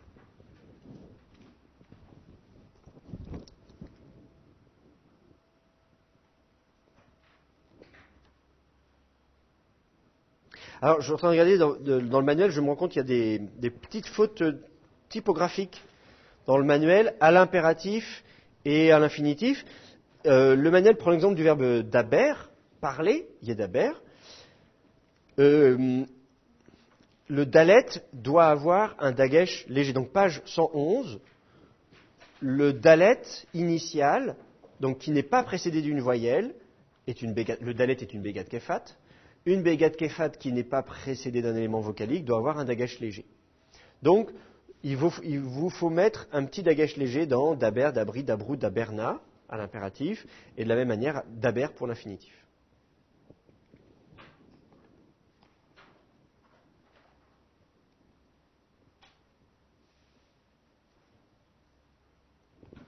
Donc c'est une petite faute de typographie dans le manuel. Rien de catastrophique, mais quand même, pensez que la bégat kefat qui n'est pas précédée d'une voyelle doit avoir un petit dagesh. Enfin bref, donc là vous avez l'infinitif construit. Je détaille pas l'infinitif absolu maintenant, à vrai dire il est rare, au PL, etc., etc. Et on le trouve très peu, donc on parlera de l'infinitif absolu une autre fois. Donc l'infinitif, c'est pareil, vous prenez le yectol, vous enlevez la préformante, et ça vous fait votre infinitif. Alors vous remarquez que du coup, Kadesh ici, Kadesh là, c'est exactement la même forme. Vous avez exactement la même forme ici, Kadesh, Kadesh. Si vous tombez sur Kadesh dans votre Bible, vous ne pouvez pas savoir si c'est de l'impératif, sanctifie, point d'exclamation, ou sanctifier. L'action de sanctifier. Morphologiquement, c'est la même chose. Kadesh, Kadesh. Daber, Daber, si je prends l'exemple du bouquin. Katel, Katel, si vous prenez l'arbre tué. Donc, massacre, point d'exclamation, Katel, Katel, massacré, à l'infinitif. Alors, le contexte va vous aider. Dans le contexte, vous saurez si c'est un infinitif ou un impératif. Mais, morphologiquement, il n'y a pas de différence. Donc ça, c'est pour l'infinitif. Et puis enfin, la dernière conjugaison dérivée, c'est le participe. Alors pour le participe, ça va aller très vite, mais un petit peu moins. Regardez bien. Attention. J'enlève la préformante. Mais j'en mets une autre à la place. Je mets une préformante même. D'accord ?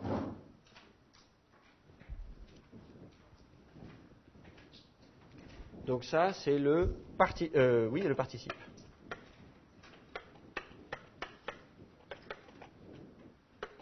Donc vous voyez comment toutes ces conjugaisons-là sont faites à partir du yectol. C'est ce que je vous expliquais la dernière fois. Vous avez votre yectol, qui est la conjugaison de base, et vous allez modifier votre yectol pour faire des conjugaisons dérivées. Mekadesh, c'est le participe, donc participe,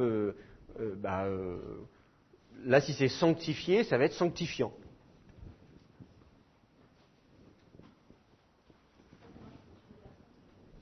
Alors, on va y venir. Mekadesh, l'infinitif va fonctionner comme un nom, et on va dire, voilà, c'est un nom masculin. Bon. Le participe va davantage fonctionner comme un adjectif. Un adjectif. Et du coup, le participe, vous allez pouvoir, comme n'importe quel adjectif, avoir le masculin singulier, le féminin singulier, le masculin pluriel et le féminin pluriel.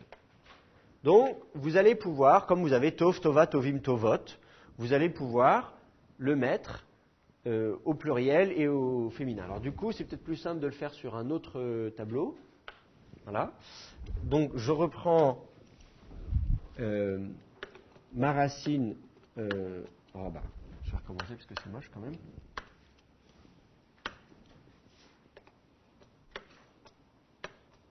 Qu'est-ce qu'on avait pris? Le Kof Daletchin, là. Vous avez donc, que je vais écrire du coup 4 fois.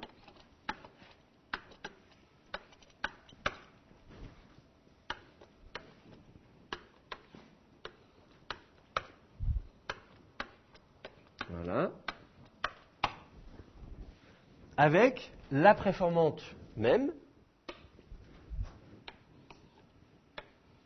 qui va être vocalisée Shfa. Elle va être vocalisée Shfa parce qu'on est au pliel. Hein. Rappelez-vous, la préformante vocalisée Shfa, ça c'est du pliel. Je vais pouvoir mettre Patar Dagesh Tsere. Patar Dagesh Tsere. On est toujours au pliel, hein, donc vous reconnaissez Vous reconnaissez la caractéristique du pluriel. Et puis du coup, je vais vouloir mettre les postformantes du pluriel. Donc au pluriel, c'est quoi le masculin pluriel? Im. Alors sauf que l'adjonction de cette postformante va faire chuter la voyelle qui précède. La différence du participe, c'est qu'en général, c'est la prétonique qui va tomber. Pour le participe. Vous allez faire chuter la prétonique. Le im prend l'accent et fait chuter la prétonique. Au pluriel, hot, féminin pluriel. Là encore, faites chuter. Féminin singulier, vous avez deux possibilités. Ou bien vous mettez un A, vous avez comme tov, tova, gadol, gdola. Donc c'est possible d'avoir un A. Ça, c'est ce que vous connaissez. Mais vous allez avoir une terminaison alternative que j'écris à côté. Voilà, en changeant les couleurs. C'est d'avoir le tav. Alors vous vous souvenez, je vous avais dit quand vous avez une finale A au féminin, je dis souvent quand vous passez à l'état construit, on avait dit Malka c'est la reine, Malkat, la reine de Malkat Israël, la reine d'Israël. Je vous ai dit en fait le tav réapparaît et c'est probablement un tav primitif. En fait, vous avez certaines formes où le tav ne se contente pas de réapparaître à l'état construit, mais il est systématiquement présent. Et dans ces cas-là, vous allez avoir une forme de ségolé, comme Meller. Meller, vous avez deux ségoles, et c'est le premier qui est accentué. Meller. Et là, vous allez avoir le même phénomène, avec le tav. Mais qu'à deshet. Donc, retenez bien cette construction. Les deux sont possibles. Les deux sont possibles, et d'ailleurs, c'est celle-ci qui sera la plus fréquente dans la Bible. Donc, c'est la même chose, c'est du féminin singulier, sauf que dans cette forme-là, le tav n'est pas tombé, il reste en permanence, et on a une construction ségolée, avec deux ségoles, avec le premier qui est accentué, mais qu'à deshet.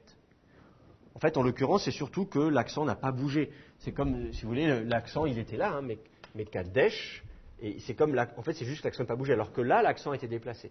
Là, j'avais un accent et ici, et cet accent a été déplacé ici. Voilà. Là, en fait, c'est surtout que l'accent ne bouge pas. C'est pas que l'accent, on l'a fait avancer, c'est surtout que l'accent, il est resté là. Alors qu'ailleurs, on a déplacé l'accent vers la fin du mot. Ici, on n'a pas déplacé l'accent vers la fin du mot.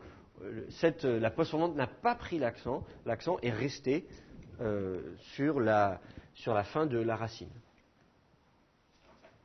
Donc ça va être le participe, donc sanctifiant ANT, sanctifiant te, sanctifiant TS, sanctifiant te, TES. Donc vous allez avoir comme ça masculin, féminin, singulier, pluriel. Ça va fonctionner comme un adjectif.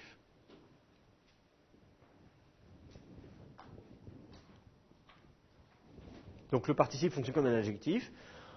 En français, certains participes qui fonctionnent comme des adjectifs peuvent être substantivés, c'est-à-dire qu'ils peuvent fonctionner comme un substantif, comme un nom. Par exemple, vous êtes des étudiants. Donc le mot étudiant en français, c'est le participe du verbe étudier. Verbe étudier, je fais participe étudiant.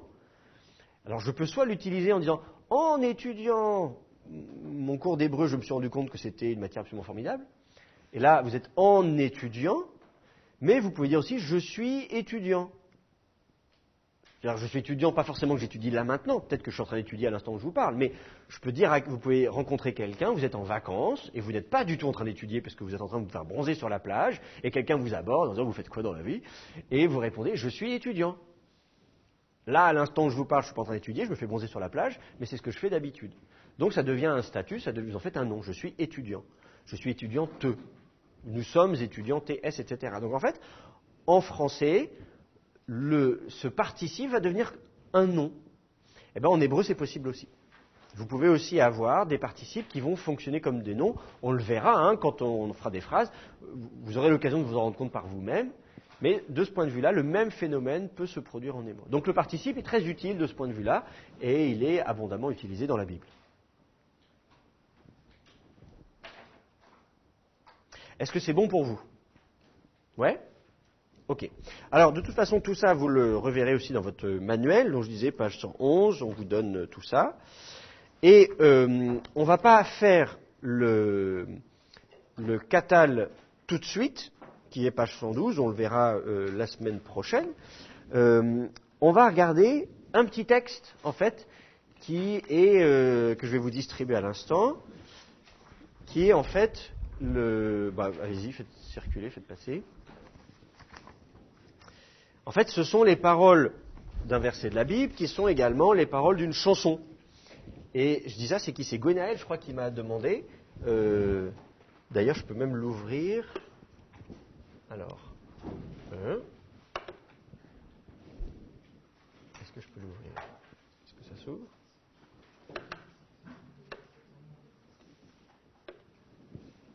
Je vais l'afficher. Voilà, je l'affiche au tableau. Alors, ce sont des traits d'une chanson, d'un dessin animé, Le Prince d'Égypte. Et il y a une chanson. Il en manque?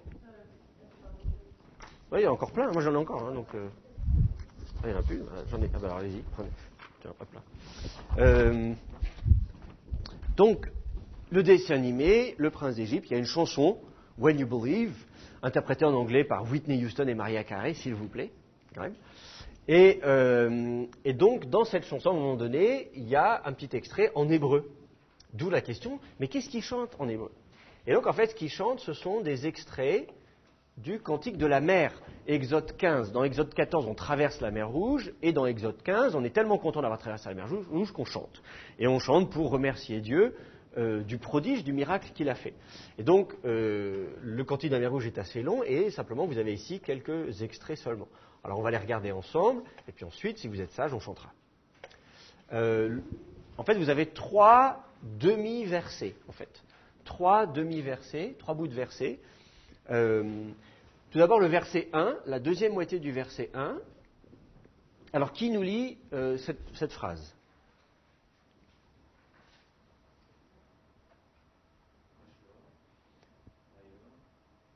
Alors, non, ça c'est le tétragramme. Ashira, il n'y a pas de problème, très bien. Là, alors oui, c'est ça, c'est l'Adonai, oui.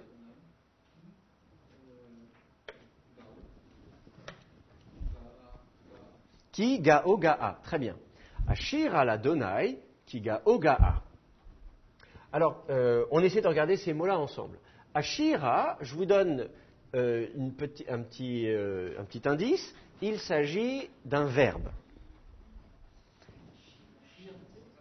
Alors, vous reconnaissez la racine shir, d'accord? Parfait. Qu'est-ce que vous avez avant comme préformante? Un aleph. Le aleph, c'est la préformante de quoi? Première personne du singulier. D'accord? Vous repérez, il n'y a pas le choix. Préformante aleph, c'est du yiktol, donc yiktol, première personne du singulier, pas de problème. Vous avez un a en postformante. C'est du coortatif. Donc, c'est du coortatif. Le verbe shir, ce n'est pas un verbe avec 3 consonnes, comme katal, etc. Donc, ce n'est pas un verbe fort, c'est un verbe faible. On n'a pas encore étudié les verbes faibles, mais ce n'est pas grave. Regardez, sans avoir étudié avant même qu'on étudie les verbes faibles, parce que vous êtes très intelligent, et parce que je suis un très bon prof aussi, bon, on peut le dire, vous êtes d'ores et déjà capable d'analyser en disant, j'ai le verbe chanter, c'est moi qui chante, et même je veux chanter. D'où ma traduction, je veux chanter. Ensuite, vous reconnaissez le tétragramme, qu'on prononce Adonai, et il est précédé de la préposition lamed. Donc, je veux chanter à ou pour. Voilà, donc c'est la destination. Je chante, mais dans quelle direction je chante? En direction de Yahvé. Donc, je veux chanter au Seigneur, à Adonai, à Yahvé, dites comme vous voulez. Voilà. Ensuite, vous avez ce petit mot qui. C'est pas tout à fait un relateur. Le relateur serait Asher. En fait, c'est le mot qui, c'est un mot outil en hébreu qu'on traduit par que, il introduit une complétive. Proposition complétive. Je dis que, je pense que. Tout ce petit que vous avez en français à chaque fois, qui introduit la complétive, c'est ce mot qui en hébreu. Donc, il faut l'apprendre, ça se traduit que. Mais, en fait, donc, avant tout, il introduit une complétive, mais vous pouvez ajouter des nuances, comme tandis que, ou alors que, ou parce que, etc., etc. Donc en fait, vous avez des petites nuances, parce que, tandis que, puisque, etc., etc. Notamment une nuance causale. Donc, je veux chanter au Seigneur que, et puis la suite. Je peux traduire comme ça. Mais je peux aussi dire, en fait, on n'est pas en train de dire ce qu'on chante au Seigneur, mais pourquoi ? Parce que je veux chanter au Seigneur, parce que donc car. Moi j'ai traduit par car. Mais vous pourriez dire non, je ne suis pas du tout d'accord, c'est pas du tout une proposition causale. Bon, voilà, vous avez le droit de ne pas être d'accord. Et puis ensuite vous avez deux mots, gao, gaa. Alors gao, gaa, là vous ne pouvez pas savoir ce que c'est. Enfin c'est deux fois la même racine, le verbe gaa qui veut dire être grand. C'est une racine rare dans la Bible. Le verbe lui-même est rare. Il y a un substantif dérivé, gaon, qui est la hauteur, qui est connu. Donc c'est être haut, être grand. Et là, vous avez un infinitif absolu qu'on n'a pas encore étudié. Donc, être grand. Et là, vous avez le katal qu'on n'a pas non plus étudié. Donc, désolé, mais voilà. Vous ne pouvez pas savoir, mais voilà. Donc, ça, c'est le katal, troisième masculin singulier. Il est haut, il est grand, il est élevé. Et puis, gao, c'est l'infinitif absolu. Donc, être grand, il est grand. Alors, cette syntaxe un petit peu bizarre où vous mettez l'infinitif absolu suivi du verbe conjugué, c'est une des caractéristiques justement de l'infinitif absolu, c'est un des usages. L'infinitif absolu est rare en hébreu, mais quand on le trouve, c'est souvent dans ce type de construction pour insister. Ah bah alors ça, pour être grand, il est grand. Alors, dans les traductions françaises, au lieu de dire pour être grand, il est grand, on traduira quelque chose comme il est vraiment grand, quelque chose comme ça. Vous voyez, voilà, parce que c'est en français. C'est pas très élégant de répéter deux fois de suite le même mot. On va dire c'est redondant. Voilà. Donc, dans les traductions françaises, vous trouverez quelque chose comme ça. Il est réellement grand, il est vraiment grand. On va utiliser une sorte d'adverbe emphatique. En hébreu, on n'utilise pas un adverbe emphatique. On répète le verbe, on dit deux fois. Alors ça, pour être grand, il est grand. Bon. La traduction que je vous donne ici, c'est une traduction mot à mot. Je n'ai pas visé l'élégance. J'essaie de bien vous faire comprendre le texte. Ensuite, l'autre extrait que vous allez trouver dans cette chanson, c'est un peu plus loin, c'est au verset 11, c'est là le début du verset 11. Qui nous lit ça ?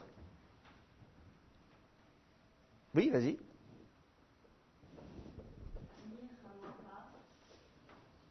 Michamocha, oui. Baelim, oui. Adonai. Mikamocha, Nedar, Bakodesh, parfait. Michamocha, Baelim, Adonai, Mikamocha, Nedar, Bakodesh. Alors, mi, c'est un pronom interrogatif. Ça veut dire qui, point d'interrogation. Mi, point d'interrogation. Ensuite, le kaf que vous avez ici, c'est la préposition kaf que vous connaissez. Comme, vous avez dit, trois prépositions, bet, kaf, lamed, bet, position, kaf, comparaison, lamed, direction. C'est le kaf de la comparaison, comme. Donc, comme, comparateur, comme. Sauf que là, vous avez la préposition kaf, ici, et puis vous avez le cha final, qui est le pronom suffixe. On a vu, li, lecha, l'ach, lo, la, lanu, lachem, lachen, lam, lahem, lahen. Vous vous souvenez, on a vu les pronoms suffixes. En fait, c'est un pronom suffixe, deuxième masculin singulier, cha. Alors, sauf que là, il a une matière lectionniste. D'habitude, le cha, dans les paradigmes que je vous ai distribués, on met un kaf final avec un kametz dedans. Mais là, vous voyez, le scribe avait envie de mettre une matière lectionniste, il a le droit, après tout, il est de bonne humeur, il est généreux, allez, on lui met une matière lectionniste. Alors le mot au début, vous dites, mais qu'est-ce que c'est que ça ? Pourquoi j'ai pas kecha, etc. En fait, la préposition kaf, elle connaît une forme plus longue, qu'on trouve notamment dans des textes archaïques ou des textes poétiques, et au lieu de dire ka, on dit kamo. C'est une forme longue, une forme longue que vous retrouverez de temps en temps. Donc, voilà, ici, au lieu d'avoir juste la préposition kaf, vous avez une forme longue qu'on trouve, ça tombe bien en poésie, on est dans une forme poétique, donc il n'y a pas de problème. Donc, comme toi, littéralement, qui, comme toi, il faut suppléer le verbe être. Je mets là, comme entre petits chevrons, ce que je supplée pour la traduction française, pour l'intelligibilité de la traduction française. Donc, qui est comme toi. Ensuite, Ba'elim, vous reconnaissez la position bête, position, dans, au milieu, en, dans. El, c'est le mot Dieu en hébreu, au pluriel, Elim. Donc, dans les dieux. Qui, comme toi, dans les dieux. Alors, dans les dieux, en français, on va dire parmi les dieux, parce que dans les dieux, ça ne fait pas très élégant. Ensuite, le tétragramme. Qui, comme toi, dans les dieux, Seigneur, Adonai. Alors moi j'ai mis un petit O, puisque c'est du vocatif, en français, dire Oh Seigneur. Voilà. Point d'interrogation, bien sûr. C'est une question rhétorique. On ne se pose pas la question de dire alors qui donc, qui, est-ce que lui. On pose la question de façon rhétorique pour dire, évidemment la réponse est évidente, personne. Et puis ensuite on recommence. Mi, kamocha, donc qui est comme toi, Nedar Bakodesh. Alors Nedar, c'est un adjectif, en fait c'est même un participe nifal. Vous voyez, on n'a pas encore fait le nifal, donc désolé, mais c'est un participe nifal, et qui veut dire donc splendide, quelque chose comme ça, quelque chose qui est étincelant, qui est éblouissant, etc. etc. Et ensuite, Bakodesh. Kodesh, vous connaissez ? C'est un substantif, un nom masculin, qui veut dire... Oui, la racine, on la connaît. Là, c'est la racine, on la connaît. Kodesh, c'est le nom. C'est quoi ?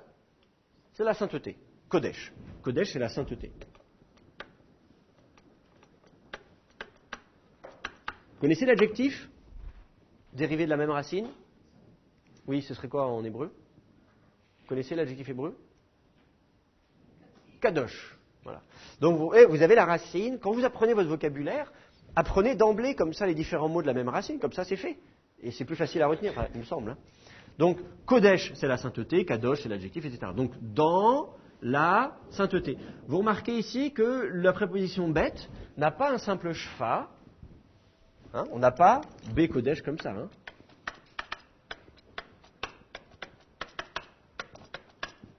Parce que Kodesh, c'est ça, sainteté, c'est Kodesh. Je devrais plus mettre un bête devant, B Kodesh.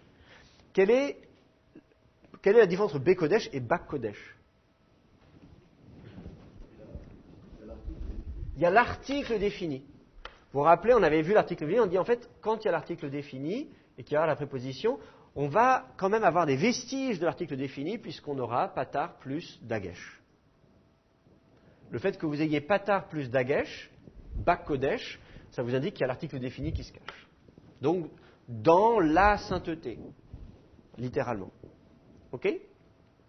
Bon, moi, dans ma traduction française, j'ai mis en sainteté parce que c'était plus élégant que...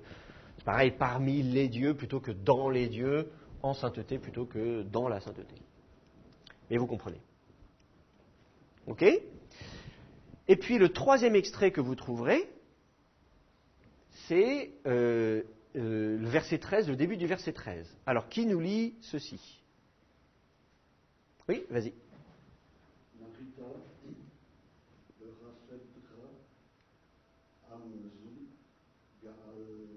Très bien. Nachita bechazdecha amzu ga'alta. Alors, on essaie de traduire. Nachita, alors vous ne pouvez pas savoir, oui, là on n'a pas encore étudié, mais la finale que vous voyez ici, c'est du katal. On n'a pas encore vu le katal, on le verra la semaine prochaine. C'est deuxième masculin singulier. Voilà. C'est le verbe conduire, tu conduis. Ensuite, bechazdecha. Alors, bechazdecha, vous pouvez souvent repérer la racine au milieu. Vous avez 3 consonnes au milieu, vous dites c'est la racine. Donc, vous avez envie de vous débarrasser de ce qu'il y a devant et derrière. Ce qu'il y a devant, bête, c'est facile à identifier, c'est la préposition bête. Donc, dans. Le ra à la fin, c'est facile à identifier aussi, c'est un suffixe, deuxième masculin singulier. Et donc au milieu, il vous reste chasd. Chasd, en fait, à l'état absolu, ce serait chesed, comme meler, c'est un nom ségolé, chesed, ce qui veut dire loyauté. D'accord? Donc, dans la loyauté de toi, dans ta loyauté. Ensuite, Am, vous connaissez, Am, c'est peuple. Zou, vous ne connaissez pas, et à vrai dire, ça n'est pas vraiment de l'hébreu. C'est un relateur sémitique qu'on trouve dans d'autres langues sémitique, comme le sud-arabique, par exemple. Zou, c'est une interdentale primitive, qui s'écrit comme ça, Zou. En hébreu, c'est écrit avec un zaïn, Zou.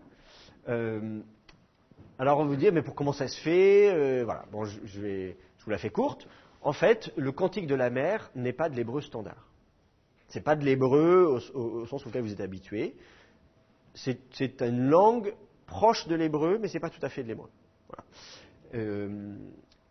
Avec un certain nombre de particularités. Il y a d'autres choses que je pourrais vous signaler dans ce texte, mais c'est pas de votre niveau. Disons, on verra ça l'an prochain si vous voulez. Mais voilà. Donc c'est pas vraiment de l'hébreu. Alors pourquoi c'est pas de l'hébreu? Peut-être parce que d'abord, il est possible que ce soit un texte très ancien. Par exemple, une des hypothèses, après tout pourquoi pas, c'est censé être le cantique qu'ils ont chanté dans l'Exode au désert. Si cet épisode de l'Exode a existé, ça se passe au 2e millénaire avant notre ère. Or, la Bible est rédigée au 1er millénaire avant notre ère. Donc, l'hébreu qu'on connaît, l'hébreu biblique qu'on connaît, c'est l'hébreu du 1er millénaire avant notre ère. On ne connaît pas l'hébreu du 2e millénaire avant notre ère. On n'a aucun texte, on n'a rien. Donc, il est possible que dans la Bible, de temps en temps, on ait affaire à quelques textes qui soient archaïques, qui soient une sorte l'hébreu tel qu'il a existé 500 ans, un demi-millénaire avant la rédaction de la Bible. C'est peut-être un de ces textes-là. L'autre solution, c'est de dire que c'est un autre dialecte. Bon, bref. Donc, ce mot-là, vous ne le connaissez pas, c'est normal. C'est l'équivalent du relateur, Asher. Voilà, en hébreu, on aurait attendu Asher. Et on aurait attendu l'article défini. Ha-am, Asher, etc., etc. Mais dans ce texte-là, vous ne trouverez nulle part l'article défini. C'est aussi une caractéristique. Dans des langues sémitiques du 2e millénaire avant notre ère, comme l'ougaritique, par exemple, vous n'avez pas d'article défini non plus. Donc, j'ai un certain nombre d'indices dans ce texte qui me font penser que ça n'est pas Enfin, moi, je ne suis pas le seul, hein, rassurez-vous, il y a d'autres linguistes sur la planète, mais disons que ça met la puce à l'oreille des linguistes en disant attention, ça n'est pas de l'hébreu en fait. Donc moi personnellement je ne vous aurais pas fait travailler un texte comme ça quand vous débutez à peine l'hébreu, mais bon, il faut dire merci à Gwenaël. Et donc ensuite Ga'alta, c'est encore un katal qu'on n'a toujours pas vu, qui est aussi 2e masculin singulier, et Ga'al ça veut dire racheter. Je rachète, voilà. Rédimer, si vous voulez un synonyme en français.